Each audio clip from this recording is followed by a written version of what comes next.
So I heard stories of Ramakrishna Paramahamsa that he has given the experience directly to Vivekananda by touching or by some way. So my question is, so is it really necessary to understand Vedanta and Upanishad and true nature of it if the experience can be given directly and by that experience knowledge will knowledge will come? Yes. The straight answer is you need a guru like Ramakrishna and a student like Vivekananda.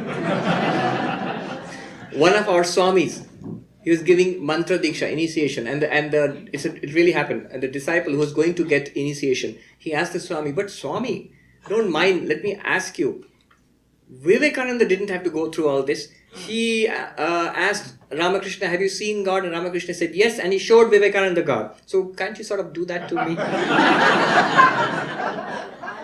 And then the Swami replied, neither am I Ramakrishna nor are you Vivekananda. Well, that's one answer. But you're right. Did you hear what the Swami read out before we started the talk about the Guru? It cannot come through books. It's only one illumined soul which can light the lamp of illumination. The quickening impulse comes from another spiritual soul. That's what the Guru does. And in an extreme case, it's like Ramakrishna.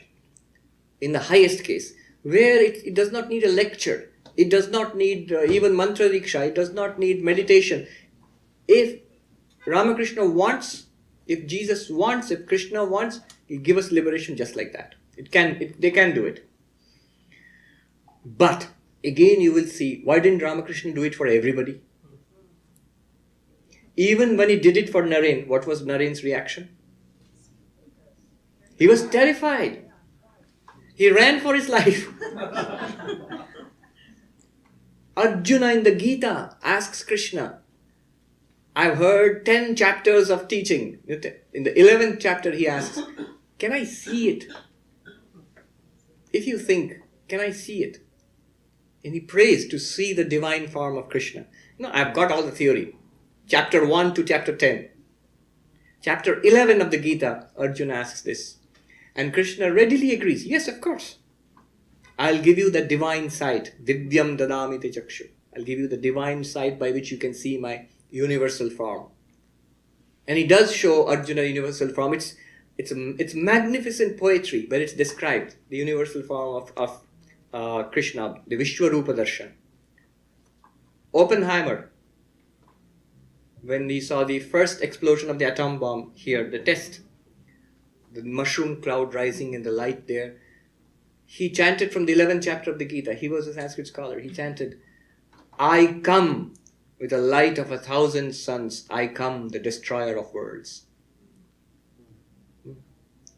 Very good. But what was the result? What happened to Arjuna? He was terrified. He was terrified. It doesn't work that way. Unless the person is ready to receive, God out of infinite compassion can give it. But can we hold it? It's like a little bulb with 1,000,000 volts surging through it. It just blow. There was one Vaikuntanath Sanyal. On 1st January 1886, the year Ramakrishna passed away, on the 1st of January, Sri Ramakrishna actually gave, what he had given Naren Vivekananda, he actually gave it to one and all, whoever came to him for a period of maybe an hour or so. People came and bowed down to him and he gave them, Chaitanya Ho, may you be illumined. And they were illumined at that point. They got an experience. 1st January. In Calcutta, it is celebrated as Kalpataru Day, the wish-fulfilling tree. That when Ramakrishna became the wish-fulfilling tree for just a short span of time. And all got at least very high spiritual experiences. All of them, straight away. The moment they touched his feet and he said, may you be illumined. But what was the result? Vaikuntanath Sanyal, a householder disciple, he reminisces. Somebody asked him, what did you experience when Ramakrishna touched you? And he said on that day, 1st of January 1886, he said, immediately I saw Ramakrishna everywhere, stretching, the description is stark, stretching from the sky to the earth. Wherever I looked, I saw only Ramakrishna. And my heart was overflowing with ecstasy, with bliss. The world faded away from my sight. And then, he said, I sort of somehow tottered home. And it did not go away. Everywhere I just experienced Ramakrishna. The food I was eating, people around me, everything.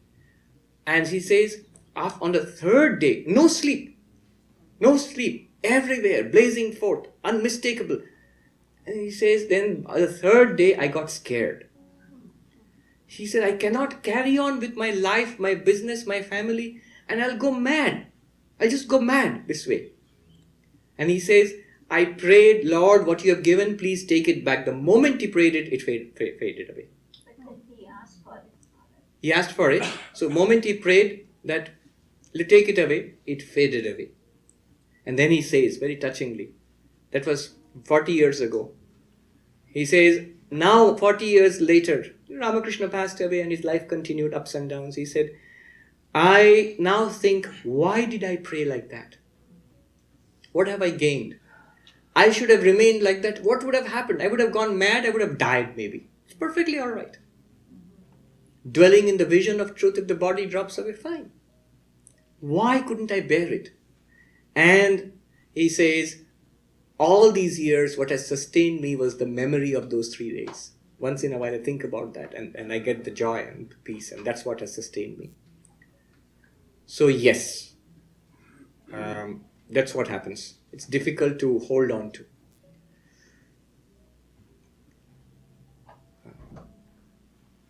The rest of us, we have to work our way up to it. You see, the truth is, according to Ashtavakra, the truth is completely and totally, fully available to us right now, at this moment. It's right now, literally, believe me, it's available to us. It's not even hidden. Vivekananda called it the open secret. Right now, it's available to us. All our sadhana, spiritual practice, is just cleansing the mirror. Vivekananda says the only thing that you can do is polish the mirror.